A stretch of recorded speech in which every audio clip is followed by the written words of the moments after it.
What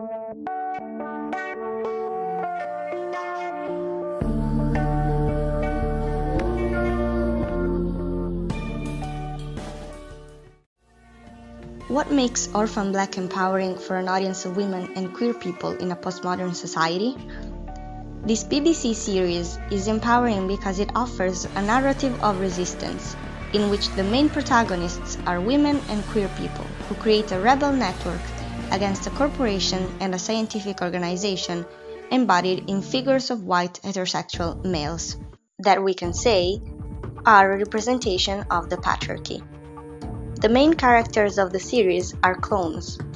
Clones are one of the most used tropes in science fiction, both in literature and in film. What makes Orphan Black different from other productions with clones is that the show employs clones not only for their entertainment value, but also to raise moral and ethical challenges associated with this topic through the creation of a network of rebel clones. Now the question raises spontaneously, against what are the clones rebelling? The main clone characters Sarah, Helena, Cosima, Ellison, and later in the series Rachel, alongside with their friends and families, rebel against one corporation, Dyad, and a scientific organization, Neolution, that created them and brought them to a postmodern condition of life. This condition is characterized by 1. Fragmentation, and 2. A blur between the real and the unreal.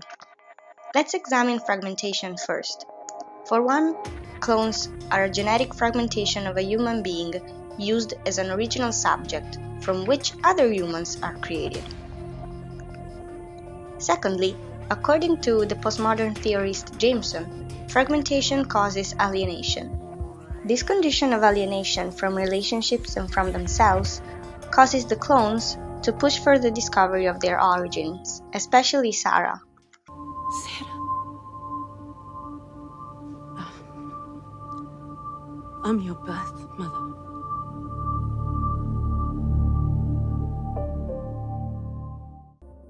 Going on to the blur between the real and the unreal, as Jameson theorized, reference and reality disappear altogether because postmodern individuals take as true a word that is in fact nothing but information on some inner computer program, retranslating the data and marking it with the appropriate hue like the tinting of classical Hollywood movies.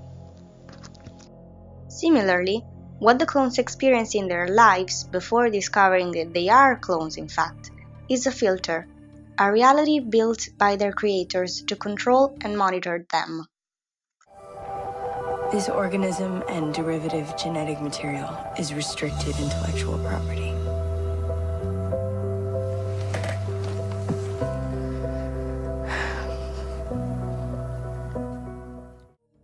Then, what happens now?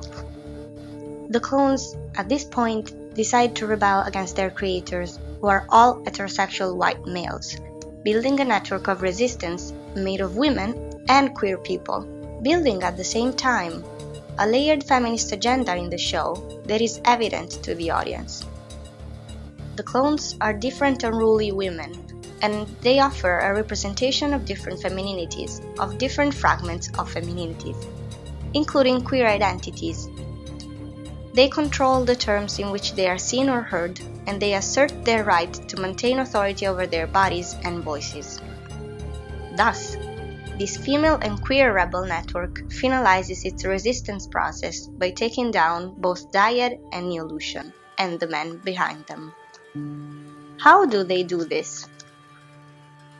By finding unity in their fragmentation. The clones find in their precise postmodern condition as clones a unified agenda, creating a sisterhood that allows the female and queer audience, especially, to be empowered by watching the series. The resistance succeeds, and with it also the acknowledgement of the shift in reality that freedom from oppression implies. Thus the series becomes a source for empowerment, and not only a means for entertainment.